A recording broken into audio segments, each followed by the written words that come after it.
सभी मित्रों को गुड मॉर्निंग। आप सभी का अपने चैनल के ऊपर स्वागत है। आशा आप अच्छे होंगे, स्वस्थ होंगे। तो हम बात कर रहे हैं संपत्ति अंतरण अधिनियम 1882 पर। आज हम उसमें बात करेंगे धारा 10 के बारे में। धारा 10 क्या कहती है, आइए सीधा टॉपिक पर चर्चा करते हैं।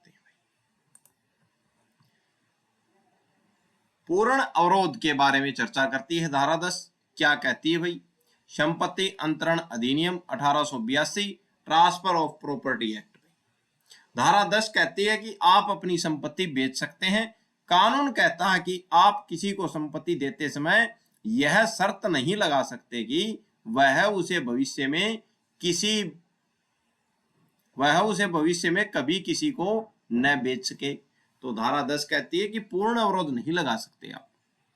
ठीक है, कानून कहता है कि आप अपनी संपत्ति बेचते समय, आप किसी को संपत्ति देते समय यह शर्त नहीं लगा सकते कि वह उसे भविष्य में कभी भी किसी और को न बेच सकता, उसका अधिकार है। ठीक है, तो ये गलत शर्त है।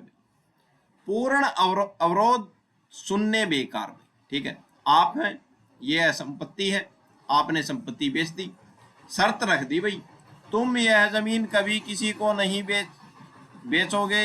तो ये क्या है? पूर्ण अवरोध है भाई। आपने पूर्ण अवरोध लगाया कि आप क्या है, मैं आपको ये संपत्ति दे रहा हूं और आप इसको किसी और को नहीं बेच सकते आप। तो ये पूर्ण अवरोध है। ये शर्त क्या है? गलत है। ठीक है, धारा 10 के अनुसार भाई। सही शर्त क्या है भाई अब? ठीक है, तो पूर्ण अवरोध आप नहीं लगा सकते संपत्ति बेचते समय किसी के ऊपर। ठीक है, सही शर्त क्या है? आंशिक अवरोध यानी कि मान्य है। ठीक है, तो आंशिक अवरोध मान्य होता है। क्या है भाई? आप हैं, ये आपका घर है, आपने घर बेच दिया, एक हो गई। ठीक है भाई, बेच दिया। अब आपने शर्त लगा दी संपत्ति बेचते समय, तुम यह जमीन मेरे भाई को छोड़कर किसी और को नहीं बेचोगे, ये शर्त लगा दी। तो ये जो है आंशिक शर्त है, ये मान्य है भाई। ठीक है, यह पूर्ण अवरोध है और कानून की नजर में यह पूर्ण अवरोध शून्य होता है भाई। धारा 10 बोलती है कि पूर्ण अवरोध क्या है? कानून की नजर में शून्य है। यह आंशिक अवरोध है। कौन सा? ये वाली शर्त भाई, आंशिक अवरोध है और यह मान्य है भाई, इसे माना जा सकता है भाई। ठीक है, धारा 10 यह सुनिश्चित करती है कि संपत्ति बाजार में घूमती रहे। यदि आप किसी को संपत्ति देते समय उस पर पूर्ण पाबंदी लगाते हैं तो अदालत उस पाबंदी को ही हटा देती है भाई, लेकिन संपत्ति उस व्यक्ति की ही रहेगी। इस बात को ध्यान रखना भाई। ठीक है, तो अगर आप पूर्ण अवरोध लगाते हैं तो धारा 10 बोलती है कि कानून जो अदालत जो उस पूर्ण अवरोध को हटा देती है, लेकिन आंशिक अवरोध मान्य हो सकता है। पूर्ण अवरोध क्या है भाई? संपत्ति का मूल गुण है कि उसे आगे ट्रांसफर, बेचा या दान किया जा सके। ये संपत्ति का क्या है? मूल गुण। ठीक है भाई, यदि कोई शर्त इस अधिकार को पूरी तरह से खत्म कर दे तो उसे क्या कहते हैं? पूर्ण अवरोध कहते हैं। इस बात को ध्यान रखना। पूर्ण अवरोध तीन तरह से हो सकता है, आइए देखते हैं कैसा कैसा। समय के आधार पर, तुम इसे अपनी पूरी जिंदगी में कभी नहीं बेच सकते, तो ये तो होता पूर्ण अवरोध समय के आधार पर, यानी कि जब तक तुम जिंदा हो तब तक इसको नहीं बेच सकते भाई। ठीक है भाई, पूरी जिंदगी में। दूसरा क्या है? व्यक्ति के आधार पर, तुम यह किसी को भी नहीं बेच सकते, ये व्यक्ति के आधार पर पूर्ण अवरोध होगा। तीसरा है तरीके के आधार पर, ऐसी बंदिश जिससे संपत्ति का मालिक इसे बाजार में नहीं निकाल सकता, किसके लिए? बेचने के लिए। तो ये तीन प्रकार के क्या है? तीन तरह के क्या है? पूर्ण अवरोध है। ठीक है, धारा 10 पूर्ण अवरोध के बारे में बताती है। सीधी बात है, आप किसी को, ये धारा 10 कौन सी है? संपत्ति अंतरण अधिनियम की धारा 10 भाई। ठीक है, सीधी बात है, आप किसी को संपत्ति देकर यह नहीं कह सकते कि इसे अब तुम जीवन भर किसी को नहीं दे सकते। ऐसा कानून गलत है भाई, ऐसा कहना गलत है। ठीक है, आगे चर्चा करते हैं। पूर्ण अवरोध धारा 10 कहती है कि आप किसी को संपत्ति देते समय उस पर पूर्ण प्रतिबंध नहीं लगा सकते, ये बात बोलती है धारा 10। ठीक है, व्यक्ति का चुनाव गलत होना भाई। उदाहरण देखते हैं भाई, बेचने वाला कौन है? यहाँ पे कै है, ठीक है। कै बेच रहा है किसको? ख को। सिर्फ कै को बेचेगा। अब इस तो ये जो व्यक्ति है ए, इसने बी व्यक्ति को संपत्ति दे दी और इस पर शर्त लगा दी कि आप केवल संपत्ति किसको बेचेंगे? सी को ही बेचेंगे, डी को नहीं बेच सकते। ठीक है। क्या हुआ? कै ने ख को घर बेचा भाई, ठीक है भाई, बेचा, और कहा कि तुम सिर्फ ग को ही बेच सकते हो। ठीक है। क्यों गलत है ये? अगर ग कभी भी संपत्ति नहीं खरीदेगा, अगर ग कभी भी संपत्ति नहीं खरीदेगा तो ख कभी संपत्ति बेच ही नहीं पाएगा, इसलिए गलत है। अब इसने यहां पे शर्त लगा दी क ने ख को अपना घर बेचते हुए कि तुमने जो ये घर बेचना है, ये मैं शर्त लगा रहा हूं, तो ये घर तुमने किसको बेचना? ग को ही बेचना। अब ग के पास पैसे नहीं, ग खरीदेगा ही नहीं, ग नहीं खरीदेगा तो ख बेच नहीं सकता, इसका मतलब, इसलिए ये गलत है। यह अप्रत्यक्ष रूप से ख के बेचने के अधिकार को पूरी तरह से खत्म कर देता है, इसलिए यह शर्त मान्य नहीं होगी भाई, कानून इस शर्त को नहीं मानेगा। बात नंबर 2, संयुक्त परिवार और भविष्य का अधिकार। उदाहरण नंबर 2 देखते हैं। संयुक्त परिवार और भविष्य का अधिकार क्या है भाई? समझौता जिसकी संतान नहीं होगा। अब समझौता हुआ संयुक्त परिवार में, संयुक्त परिवार है, बहुत बड़ा परिवार, उनमें समझौता हुआ।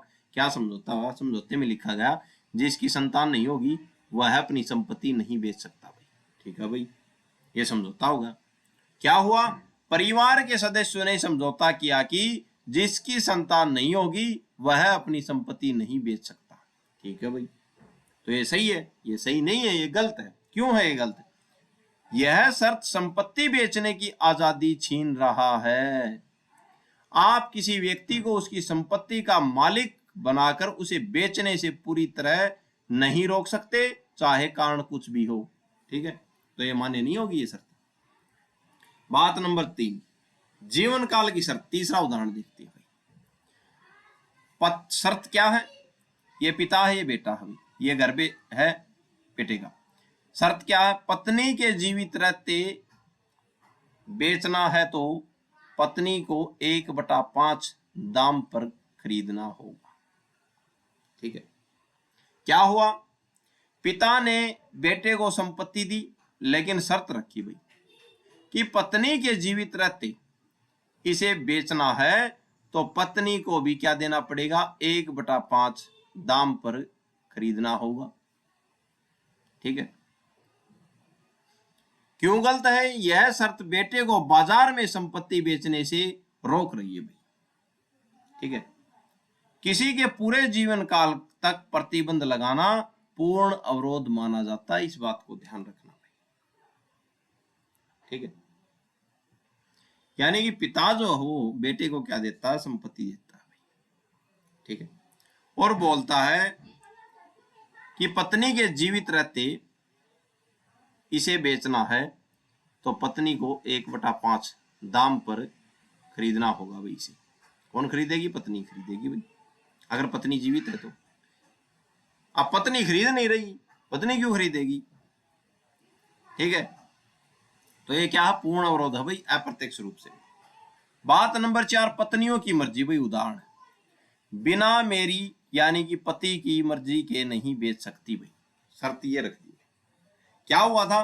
पति ने संपत्ति पत्नियों को दी, लेकिन शर्त लगाई कि बिना उसकी मर्जी, किसकी मर्जी? पति की मर्जी के, वे उस संपत्ति को नहीं बेच सकती। यानी कि पति ने घर किसके नाम कर दिया? पत्नियों के नाम पर कर दिया, और उस पर शर्त लगा दी कि मेरी मर्जी से आप इसको नहीं बेच सकती। तो ये गलत शर्त है। क्यों है? संपत्ति पत्नियों की है तो बेचने का अधिकार भी उनका होना चाहिए। पति का यह कहना कि मेरी मर्जी के बिना नहीं बेचोगी, पत्नियों की शक्ति को पूरी तरह से छीन लेता है भाई, उनके अधिकार छीन गए, संपत्ति बेचने का अधिकार। तो ये शर्त भी क्या है? गलत है। बात नंबर 5, उदाहरण नंबर 5 क्या है? विक्रय विलय के बाद का करार भाई। उदाहरण देखते हैं भाई। सेल डीड प्लस अलग करार, क्रेता कभी जमीन नहीं बेचेगा। यानी कि एक बार तो जमीन बेच दी और उसके साथ क्या कर लिया? अलग से एक करार कर लिया। क्या हुआ? रजिस्ट्री हो गई और उसके साथ एक अलग से क्या किया? करार किया। क्या हुआ? जमीन बेचने के बाद अलग से एक कागज पर लिख लिया कि क्रेता कभी जमीन नहीं बेचेगा। ठीक है भाई, लिख लिया। ये गलत है। क्यों गलत है? चाहे आप अलग से एग्रीमेंट करें या साथ में करें, कानून संपत्ति के हस्तांतरण पर पूर्ण रोक को स्वीकार नहीं करता। इस बात को ध्यान रखना। पूर्ण रोक नहीं लगा सकते भाई, उसका अधिकार है, बेचेगा वो। महत्वपूर्ण बात, अगर यह एग्रीमेंट रजिस्टर यानी कि पंजीकृत है तो कानून इसे शून्य कर देगा भाई, ध्यान रखना। अगर यह एग्रीमेंट भी आपने रजिस्टर्ड करवाया तो भी क्या हो जाएगा? शून्य घोषित होगा। अगर यह सिर्फ जुबानी या अपंजीकृत है तो यह केवल उन दो व्यक्तियों के बीच एक पर्सनल एग्रीमेंट की तरह काम कर सकता है, लेकिन यह संपत्ति के मालिकाना हक को नहीं बदल सकता। इस बात का ध्यान रखना भाई। वापसी में माने तो अलग बात है, लेकिन अगर रजिस्टर्ड है तो कानून उसको रद्द कर देगा। ठीक है, उदाहरण नंबर 6 देखते हैं।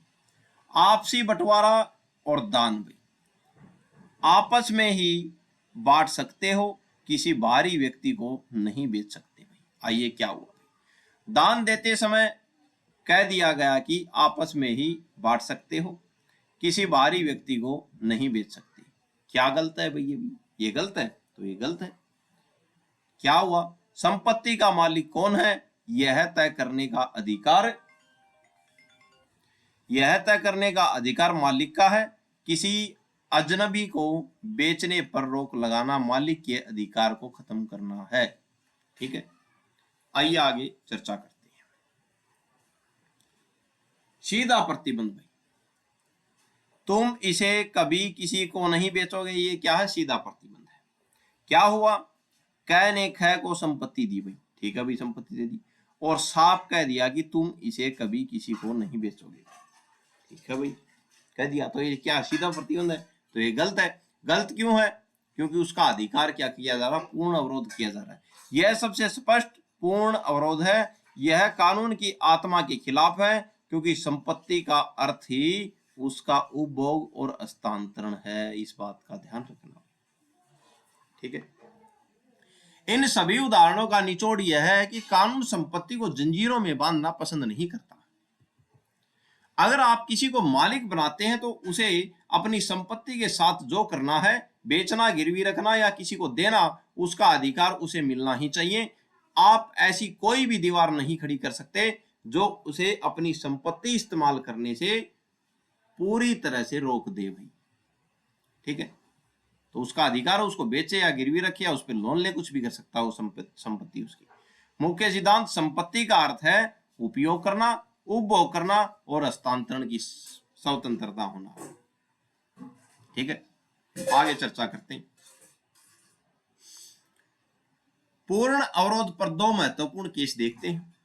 कौन कौन से केस थे? आइए देखते हैं। ओमवती बनाम स्टेट ऑफ हरियाणा का केस था। क्या केस था?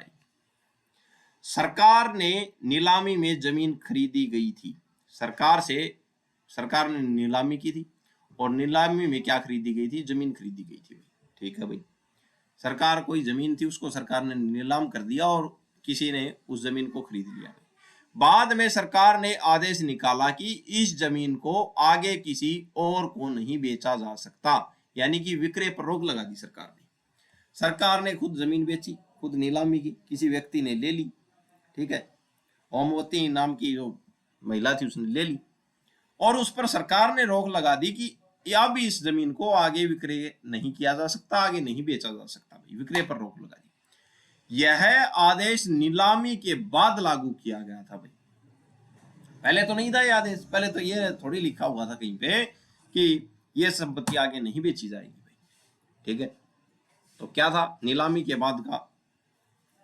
बाद यह आदेश लागू किया गया था। अब अदालत ने क्या फैसला दिया इस मामले में? यह गलत है। नीलामी के समय ऐसी कोई शर्त नहीं थी। बात नंबर 1, फैक्ट ये बन गया। सरकार बाद में अपनी मर्जी से यह नहीं कह सकती कि अब आप इसे बेच नहीं सकते, ये न्यायालय ने कहा भाई। खरीदार के पास संपत्ति को आगे बेचने का पूरा अधिकार है। यह आदेश कानूनन अविधि मान्य है। ठीक है, यानी कि यह आदेश कानून द्वारा रद्द किया जाता है। केस का नाम ओमवती बनाम स्टेट ऑफ हरियाणा का केस। सरकार बाद में नियम बदलकर खरीदार के संपत्ति बेचने के अधिकार को नहीं छीन सकती, इस बात को ध्यान रखना भाई। केस नंबर 2 देखते हैं भाई। श्रीधर बनाम एन रेवन्ना। श्रीधर बनाम एन रेवन्ना का केस था। क्या केस था भाई, मुद्दा क्या था? एक व्यक्ति ने एक आवेशक 18 साल से कम उम्र का लड़का था को दान में संपत्ति दी भाई। ठीक है भाई, दान में संपत्ति दे दी। एक आवेशक को 18 साल से कम का लड़का था भाई, दे दी भाई। दान पत्र में, यानी कि जब वो दान दी जा रही थी संपत्ति, तो उस दान पत्र में शर्त लिखी थी। क्या शर्त लिखी थी? कि यह बच्चा इस संपत्ति को किसी आगे नहीं बेच सकता। ठीक है, शर्त लिखी थी, कभी नहीं बेच सकता भाई ये बच्चा, ये संपत्ति हम इसको दान में दे रहे हैं, लेकिन ये आगे किसी को नहीं बेचेगा। ठीक है भाई। अदालत ने क्या फैसला दिया इसके ऊपर? अदालत का फैसला, यह शर्त कानूनन, यह शर्त क्या है? शून्य है भाई। ठीक है, अपने दान में दे दी तो अपने दान में दे दी, तो रोका इसको। धारा 10 कहती है कि मालिक को संपत्ति बेचने से नहीं रोका जा सकता। यहां बच्चे का जन्म हो चुका था, इसलिए धारा 13 लागू नहीं होती। ठीक है, चाहे दान बच्चे को ही क्यों न दिया गया हो, उस पर ऐसी शर्त नहीं लगाई जा सकती जो उसके भविष्य के अधिकार को खत्म कर दे। ठीक है, तो ये बात न्यायालय ने कही थी, यहाँ पे धारा 13 लागू नहीं होगी। ये नहीं कि है जन्मा बच्चा, बच्चे ने जन्म ले रखा है। ठीक है, दान या वसीयत में ऐसी शर्त नहीं लगाई जा सकती कि तुम इसे कभी नहीं बेच सकोगे। यह कानूनन क्या है? शून्य है। इस बात को ध्यान रखना। इन दोनों मामलों में क्या सीख मिलती है भाई हमको? ओमवती का केस बताता है हमको, सरकार भी अपनी मर्जी के बाद यह नियम बदलकर किसी की संपत्ति बेचने की आजादी पर पाबंदी नहीं लगा सकती। इस बात को ध्यान रखना। श्रीधर के केस में क्या होता है? दान या वसीयत देने वाला व्यक्ति यह शर्त नहीं लगा सकता कि मैंने तुम्हें संपत्ति दे तो दी, लेकिन तुम इसे कभी बेच नहीं सकोगे। निष्कर्ष क्या है इसका? धारा 10 का उद्देश्य यह है कि संपत्ति समाज में बहती रहे भाई, यानी कि क्या है? बहती रही, सर्कुलेशन होता रहे संपत्ति का, एक जगह से जो बिकती रही। ठीक है, अगर हर कोई अपनी संपत्ति बेचने पर रोक लगा देगा तो संपत्ति बाजार में रुकी हुई और बेकार हो जाएगी। इसीलिए अदालत ऐसी किसी भी शर्त को कूड़ेदान में फेंक देती है जो बेचने के अधिकार को पूरी तरह से छीन लेती है। ठीक है, इस बात को ध्यान रखना। आगे चर्चा करते हैं। आंशिक अवरोध, वो तो था पूर्ण अवरोध, अब बात करते हैं आंशिक अवरोध। आंशिक अवरोध जो है वैध है और मान्य भी होता है। आइए देखते हैं। आंशिक अवरोध का मतलब आप सामने वाले की संपत्ति बेचने की आजादी को पूरी तरह से खत्म नहीं कर रहे, बस थोड़ी सी लगाम लगा रहे हैं उस पर, उसको बोलते हैं आंशिक अवरोध। आंशिक अवरोध क्या है? जब आप किसी को संपत्ति देते हैं तो आप यह नहीं कह सकते कि तुम इसे कभी किसी को नहीं बेच सकते, यह पूर्ण अवरोध हो गया। लेकिन आप यह कह सकते हैं कि तुम इसे बाहर वालों को मत बेचना, सिर्फ हमारे परिवार में ही बेचना। ठीक है, तो बेच तो सकता हो, हमारे परिवार में लेगा बेच। ठीक है, इसे अब सीधा नाम ले दिया कि फलाने को बेचना, तो वो भी क्या हो गया? अवरोध हो गया। वो इनडायरेक्ट हो गया, अप्रत्यक्ष हो गया। कौन सा पूर्ण अवरोध? क्यों? अब लगा लो ऐसे बोल दे कि तुम संपत्ति ए को ही बेचना, ठीक है, और ए संपत्ति ले नहीं, तो वो बेचेगा कैसे? फिर वो ए कुछ समय बाद मर जाए तो वो बेचेगा कैसे? लेकिन इसमें बात ये रखी है कि तुम इसे बाहर वालों को मत बेचना, सिर्फ हमारे परिवार वालों को बेचना। तो परिवार में तो एक से ज्यादा लोग होते हैं। ठीक है, इसे आंशिक अवरोध कहते हैं क्योंकि यहां संपत्ति बेचने का अधिकार खत्म नहीं हुआ है, सिर्फ बेचने का दायरा छोटा कर दिया गया है। इस बात को ध्यान रखना। आंशिक अवरोध वैध यानी कि मान्य होता है और अदालत इसे मानती है।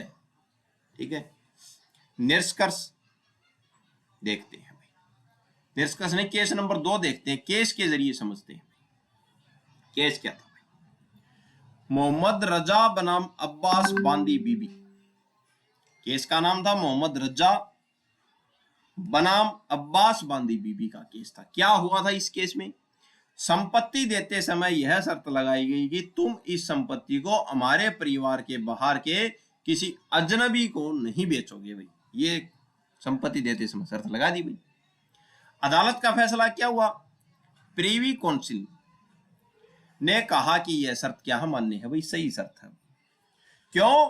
क्योंकि खरीदार के पास अभी भी संपत्ति बेचने का अधिकार है, वह परिवार के अंदर किसी को भी बेच सकता है, उसने संपत्ति बेचने की पूरी आजादी नहीं छीनी भाई, बस अजनबियों को बेचने पर रोक लगाई है।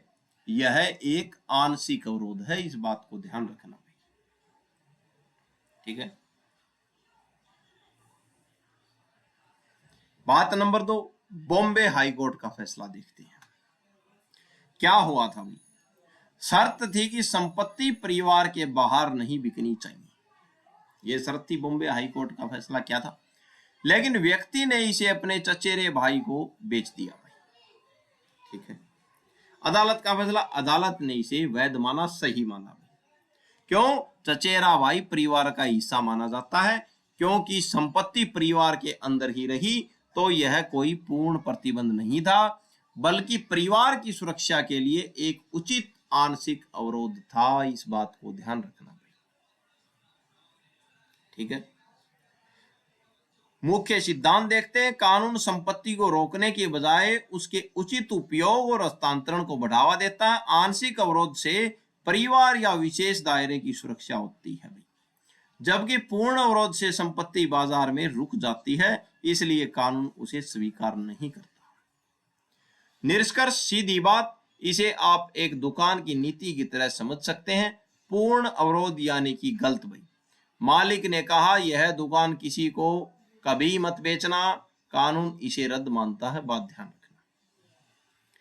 आंशिक अवरोध, सही भाई। मालिक ने कहा अगर दुकान बेचनी हो तो पहले अपने ही खानदान के लोगों को पूछना, बाहर वालों को बाद में बेचना भाई, ठीक है। कानून इसी मान्यता, इसे क्या मानता है? सही मानता है, क्योंकि बेचने का अधिकार अभी भी क्या है? सुरक्षित है। आइए आगे चर्चा करते हैं, बहुत इंपॉर्टेंट फैक्ट है इसमें। आइए, धारा 10 बनाम पारिवारिक समझौता। आइए देखते हैं, धारा 10 पूर्ण अवरोध की बात कर रहा था, तो अब पारिवारिक समझौता, धारा 10 बनाम पारिवारिक समझौता क्या है? मुख्य बात, धारा 10 केवल तभी लागू होती है जब कोई संपत्ति का हस्तांतरण हो रहा हो, ठीक है। कानून की धारा 5 कहती है कि हस्तांतरण का मतलब है एक जीवित व्यक्ति द्वारा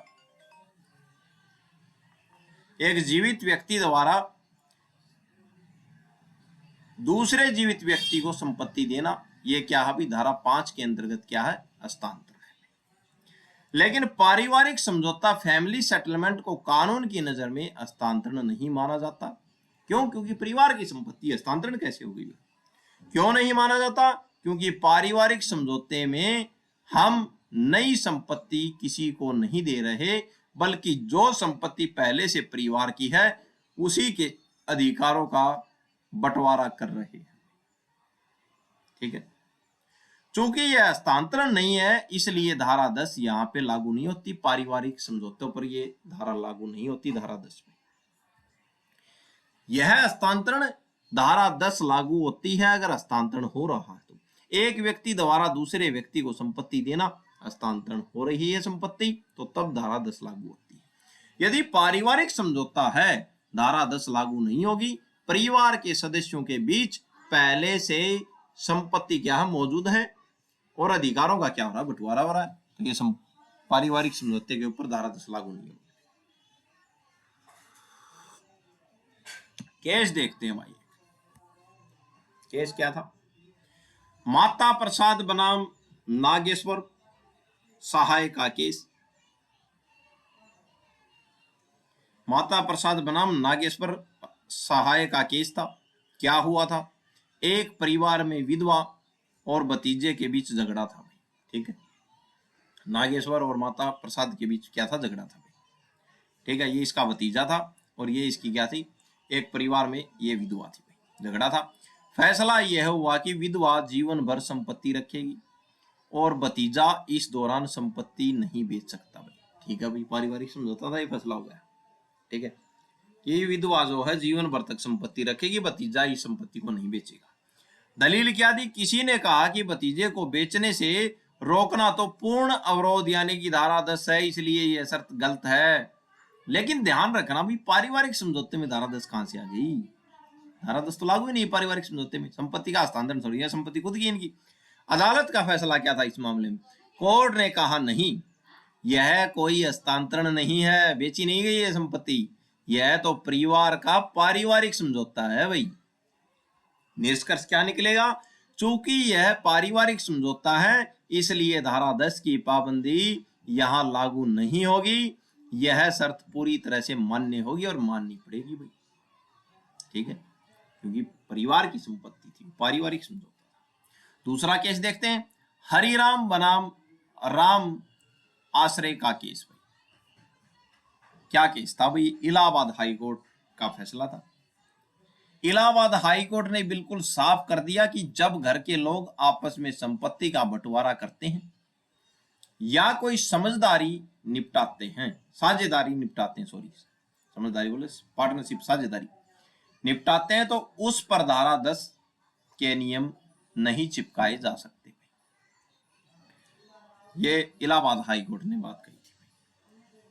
पारिवारिक बंटवारे में अगर आप यह शर्त भी रख दें कि कोई सदस्य इसे नहीं बेचेगा तो वह कानूनन गलत नहीं माना जाएगा, इस बात को ध्यान रखना।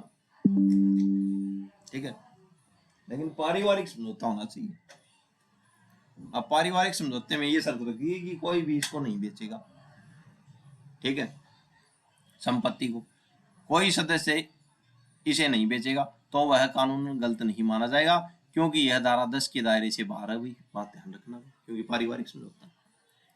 बाहरी लेन देन भाई, अगर आप किसी अजनबी को संपत्ति बेच रहे हैं या दान दे रहे हैं तो धारा 10 लागू होगी और आप उस पर बेचने पर पूर्ण रोक नहीं लगा सकते भाई, बात ध्यान रखना, आंशिक रोक हो सकती है।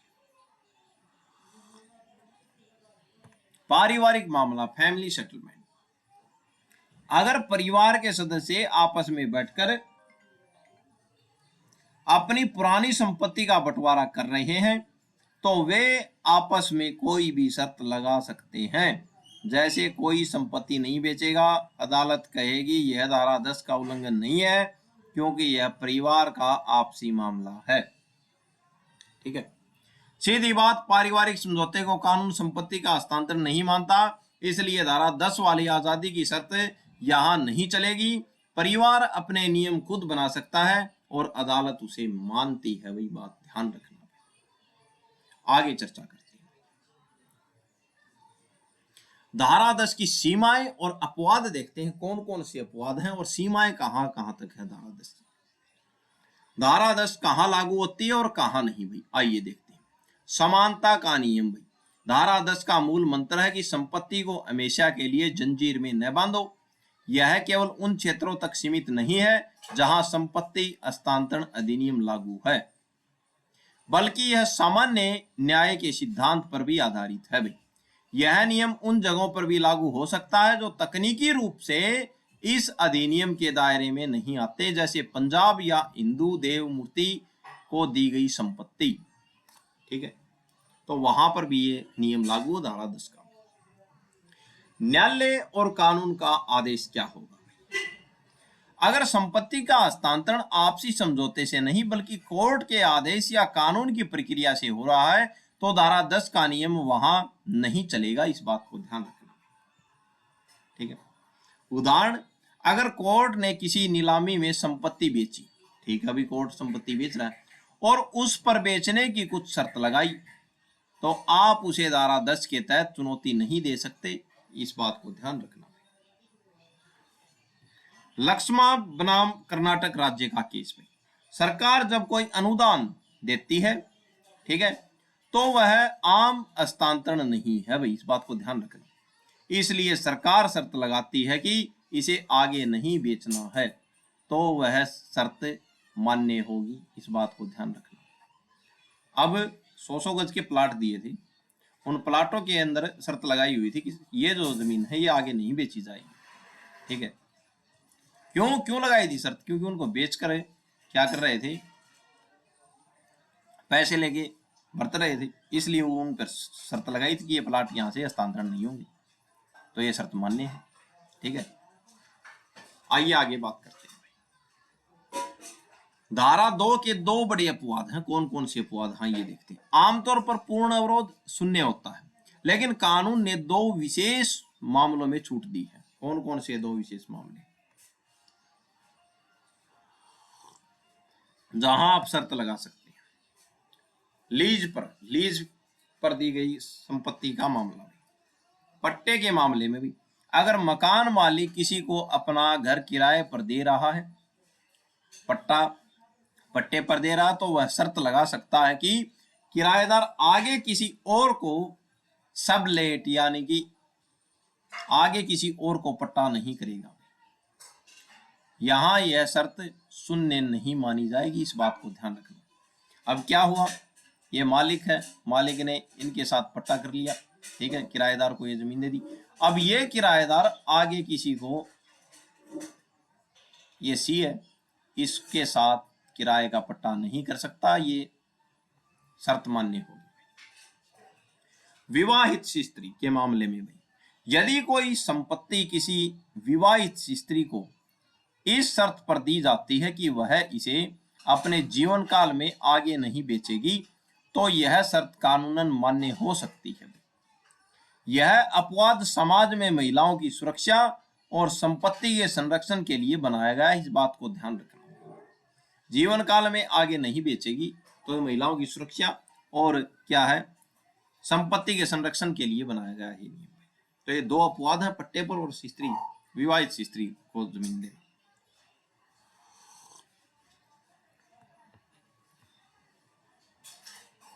केस देखते हैं, राजेश्वरी केस पे क्या केस था ये? क्या हुआ भाई, एक ससुर ने अपने दामाद को संपत्ति दी, लेकिन साथ में यह शर्त भी थोप दी कि तुम इसे कभी आगे नहीं बेच सकते भाई, ठीक है। संपत्ति दे दी और ये शर्त थोप दी, तो ये शर्त अमान्य है। अदालत का फैसला, कोर्ट ने इस शर्त को अमान्य करार दे दिया। क्यों दे दिया? क्योंकि यह विवाहित स्त्री यानी कि पुत्री के मामले वाला अपवाद नहीं था और न ही यह कोई पारिवारिक समझौता था, यह तो एक साधारण हस्तांतरण था भाई, इसलिए शर्त अमान्य है। निष्कर्ष क्या है, जैसे ही शर्त को रद्द किया गया, दामाद की मृत्यु के बाद संपत्ति का अधिकार उसकी पत्नी पुत्री के पास आ गया और अदालत ने उसके द्वारा किए गए अगले हस्तांतरण को सही माना, ठीक है। निष्कर्ष क्या है आपके लिए सार, धारा 10 वहां लागू नहीं होती जहां काम अदालत के आदेश या सरकारी कानून से हो रहा हो। धारा 10 वहां लागू नहीं होती जहां आप और मैं आपस में कोई डील कर रहे हो। अपवाद, पट्टे और विवाहित स्त्री के मामले में आप संपत्ति बेचने पर पूर्ण रोक वाली शर्त भी लगा सकते हैं, वह शून्य नहीं मानी जाएगी, इस बात को ध्यान रखना, ठीक है। और आपसी जो समझौता हो रहा है उसमें भी ये शर्त लगा सकते हैं। कानून कहता है कि व्यापारिक सौदों में किसी की आजादी न छीनो भाई, लेकिन कुछ खास रिश्तों और परिस्थितियों जैसे किराया या विवाहित स्त्री की सुरक्षा में कानून ने खुद बेचने की शक्ति को सीमित करने की अनुमति दी है कि आप इन मामलों में क्या कर दो, सीमित कर दो। अगर किराएदार एक किराएदार से लेके, एक मालिक से लेके किसी और को किराएदारी देगा तो पट्टा तो उसी के साथ किया है, तो किराएदारी के मामले में और विवाहित स्त्री के मामले में ये क्या है, आप इस पर रोक लगा सकते हैं, बेचने की रोक लगा सकते हैं, पूर्ण रोक लगा सकते हैं। आइए आगे चर्चा करें। पट्टा और विक्रय, यानी कि पट्टा और विक्रय में जमीन आसमान का अंतर है। क्या का अंतर है? विक्रय क्या है? मालिकाना हक हमेशा के लिए दूसरे को दे दिया जाता है, लेकिन पट्टा मालिक वही बना रहता है, सामने वाले को सिर्फ इस्तेमाल करने का हक है। तो पट्टा और विक्रय में अंतर क्या है? विक्रय जो है, अगर हमने जमीन बेच दी तो मालिक भी बदल गया, मालिक सामने वाला हो गया, लेकिन पट्टे में मालिक वही रहता है, जमीन इस्तेमाल करने का हक क्या हो जाता है? ट्रांसफर हो जाता है। पट्टे में पूर्ण अवरोध क्यों है भाई? और पट्टे में पूर्ण अवरोध, पूर्ण रोक सही क्यों है? आइए देखते हैं। पट्टाकर्ता यानी कि ये मालिक है, इसने इस घर का पट्टा यानी कि किराएदारी पर घर दिया, किसको? पट्टेदार को। ये किराएदार है, ठीक है, दे दिया लीज पर। पट्टेदार के पास सिर्फ रहने या इस्तेमाल करने का हक है, बेचने का तो हक है नहीं उसके पास, क्योंकि बेचने का हक तो मालिक के पास है, ठीक है। धारा 10 कहती है कि आप अपनी बेची हुई संपत्ति पर पूर्ण रोक नहीं लगा सकते, लेकिन यहाँ पे तो संपत्ति बेची नहीं है। लेकिन पट्टे के मामले में यह नियम नहीं चलता, क्योंकि संपत्ति का असली मालिक अभी भी पट्टाकर्ता ही है। इसलिए मालिक शर्त लगा सकता है कि तुम आगे किसी और को किराए पर नहीं दे सकते, या तुम अपना हिस्सा किसी और को नहीं बेच सकते, ठीक है। यह शर्त कानून की नजर में बिल्कुल सही है पट्टे के मामले। अगर पट्टेदार शर्त तोड़ दे तो क्या होगा? आइए देखते हैं। यानी किसी ने किराएदार यानी कि एग्रीमेंट बनवा लिया रेंट का, किराएदारी का, और वो शर्त तोड़ दे, आपने तो मालिक को तो उसने दे दिया, और अपना हिस्सा आगे बेच दे, आगे दे दे किसी को कि इतने साल का मैंने एग्रीमेंट कर रखा है, अब इसको तुम रखो, मेरे को इतने पैसे दे दो। तो अगर कोई पट्टा तोड़ दे तो क्या होगा? स्थिति नंबर 1 शर्त में लिखा है, अगर पट्टानामा में साफ लिखा है कि अगर तुमने शर्त तोड़ी तो हम पट्टा रद्द कर देंगे, ठीक है, तो मालिक सीधे बेदखली का मुकदमा कर सकता है और पट्टेदार को बाहर निकाल सकता है भाई। शर्त उल्लंघन पर पट्टा रद्द होगा, बात नंबर 1। स्थिति नंबर 2 शर्त में नहीं लिखा, अगर शर्त में लिखा है तो शर्त में लिखा ही होगा लगभग तो कि बेदखली हो जाएगी। बात स्थिति नंबर 2 शर्त में नहीं लिखा, अब क्या होगा? अगर पट्टानामा में यह नहीं लिखा कि शर्त तोड़ने पर पट्टा रद्द हो जाएगा, तो मालिक पट्टेदार को घर से निकाल तो नहीं सकता, लेकिन वह 2 चीजें कर सकता है। कौन कौन सी चीजें करेगा? वह आदेश भाई, कोर्ट से स्टे ऑर्डर ले सकता है कि पट्टेदार आगे ऐसा काम न करे, ठीक है भाई, कोर्ट से स्टे लिया। दूसरा, क्षतिपूर्ति लेगा, वो जो नुकसान हुआ है उसकी भरपाई के लिए पट्टेदार पर केस कर सकता है भाई, ठीक है, कि मेरे को क्या दो, मैंने तो आपके साथ क्या किया था, करार किया था, और आपने किसी दूसरे को बेच दिया, ऐसे थोड़ी चलेगा। उस पर क्षतिपूर्ति का क्या करेगा? केस करेगा, और एक कोर्ट से स्टे ऑर्डर लेगा ताकि आगे वहां पे रहने वाला पट्टेदार पट्टा करता जो है ये काम नहीं करे, पट्टा करता नहीं, सॉरी, जिसने पट्टे पे जमीन ली हो। सावत पट्टा क्या होता है? परमानेंट लीज क्या है? अगर पट्टा बहुत लंबे समय के लिए या हमेशा के लिए शाश्वत है, सॉरी ये साबत नहीं है, शाश्वत पर पट्टा यानी कि परमानेंट लीज। अगर पट्टा बहुत लंबे समय के लिए या हमेशा के लिए शाश्वत भी है, तब भी मालिक यह शर्त लगा सकता है कि पट्टेदार इसे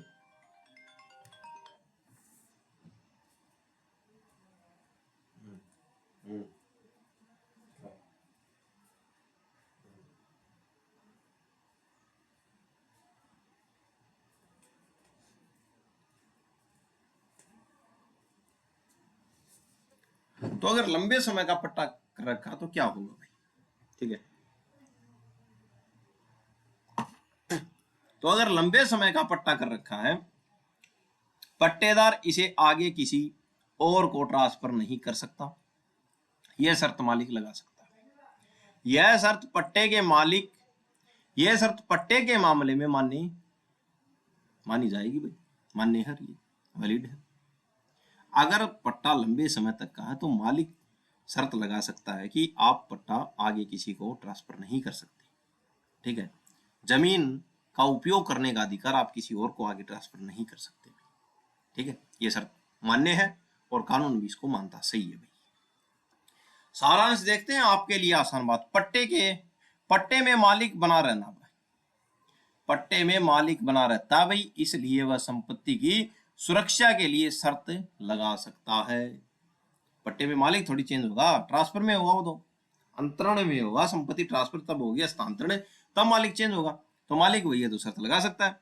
पट्टेदार अगर शर्त तोड़े तो स्थिति के अनुसार मालिक उसे बेदखल करवा सकता है, अगर लिखी होगी तो बेदखल करवा सकता है शर्त में, अगर नहीं लिखी तो ये दो काम कर सकता है, या तो कोर्ट से सटे लेगा या क्षतिपूर्ति का केस डालेगा। ठीक है, यह सटे ले सकता है या नुकसान की भरपाई मांग सकता है। सारस्वत पट्टा भाई, परमानेंट लीज भाई, सारस्वत पट्टे में भी आगे ट्रांसफर नहीं कर सकता वाली शर्त सही मानी जाती है। पट्टे में मालिक अपनी संपत्ति की सुरक्षा के लिए पूर्ण अवरोध वाली शर्त लगा सकता है और कानून उन्हें सही मानता है, वैध मानता है। ठीक है, बहुत अच्छे अच्छे पॉइंट यहाँ पर आपको देखने को मिल रहे हैं, जीवन में भी आपको काम आएंगे।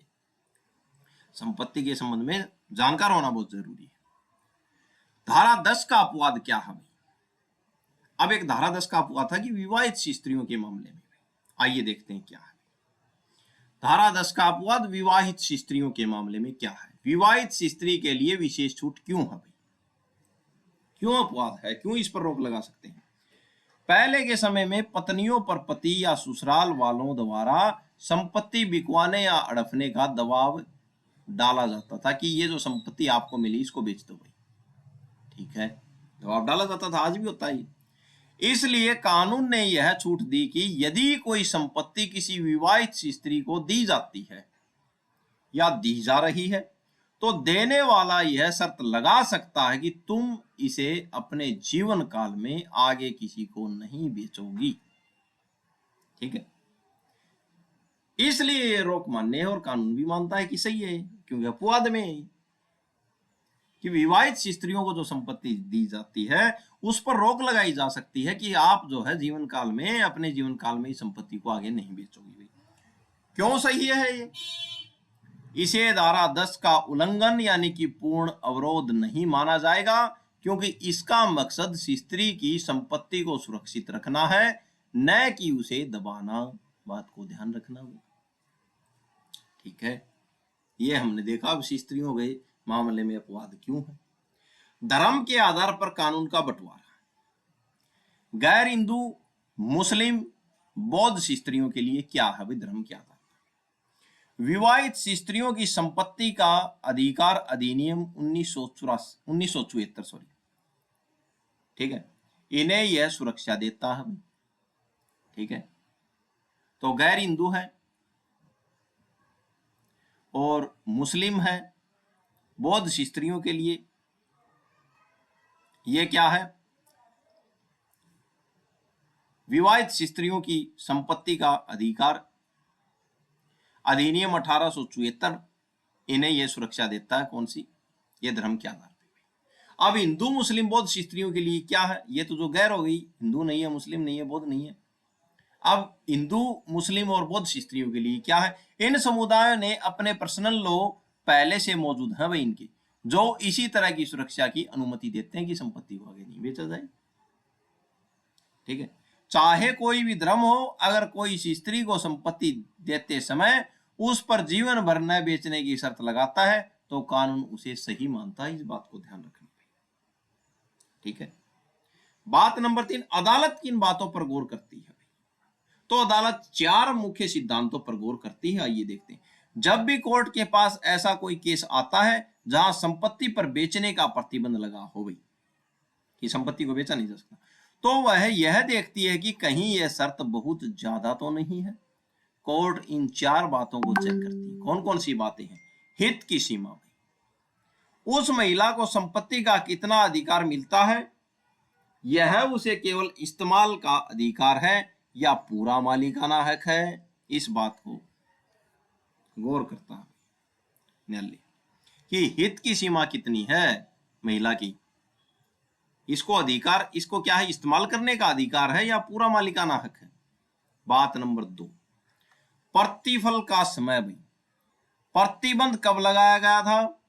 क्या यह संपत्ति देते समय ही तय हुआ था, तो ये भी देखी जाती है। ये प्रतिबंध बाद में लगा दिया हो, देते समय ये तय नहीं हो तो ये नहीं चलेगा। संबंध भाई, प्रतिबंध की अवधि और उस संपत्ति के लाभ के बीच क्या संबंध है। ठीक है, क्या यह शर्त तर्कसंगत है, तो ये भी देखा जाता है संबंध क्या है। तर्क और न्याय भाई, सबसे महत्वपूर्ण, क्या यह शर्त उस परिस्थिति में सही, न्यायपूर्ण और तर्क युक्त है। ये चार बातें देखता है न्यायालय। ठीक है, जहां पे प्रतिबंध लगा होता है, जब कोई केस आता है उनके पास। ठीक है,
तो ये चार बातें, चार जो सिद्धांत जो है ये न्यायालय देखता है। सीधी बात देखते हैं अब, अगर अदालत को लगता है कि प्रतिबंध लगाना उस स्त्री की भलाई के लिए है ताकि उसे कोई बेईमानी से बेघर न कर दे, तो अदालत कहेगी कि यह प्रतिबंध क्या है, सही है। ठीक है, अगर अदालत को लगता है कि प्रतिबंध जो लगा रहा है, प्रतिबंध जो लगा रखा है उस स्त्री की भलाई के लिए ताकि उसे बेईमानी से कोई बेघर न कर दे, तो अदालत कहेगी कि प्रतिबंध सही है। लेकिन अगर प्रतिबंध केवल किसी को परेशान करने या किसी और वजह से लगाया गया है तो अन्यायपूर्ण है, इस बात को ध्यान रखना भाई। तो अदालत धारा 10 का इस्तेमाल करके उस शर्त को रद्द कर सकती है, ये बात भी ध्यान रखना भाई। ठीक है, तो ये चार परिस्थितियों में चार सिद्धांतों पर अदालत गौर करती है। हित की सीमा कितनी है, प्रतिफल का समय कितना, और संबंध क्या है, तर्क और न्याय के ऊपर। अगर प्रतिबंध सही है, उस स्त्री की भलाई के लिए है, तो वह प्रतिबंध सही है। अगर किसी को परेशान करने के लिए ये अन्यायपूर्ण प्रतिबंध लगाया गया है तो धारा 10 का उपयोग करके अदालत इसको रद्द कर सकती है। ये बात देखिए। तो बहुत इंपॉर्टेंट फैक्ट जो थे आज हमने देखे। तो आज के लिए इतना ही। चैनल को लाइक करें, शेयर करें, अपने मित्रों तक पहुंचाएं। तो आज के लिए इतना ही। धन्यवाद, धन्यवाद, धन्यवाद।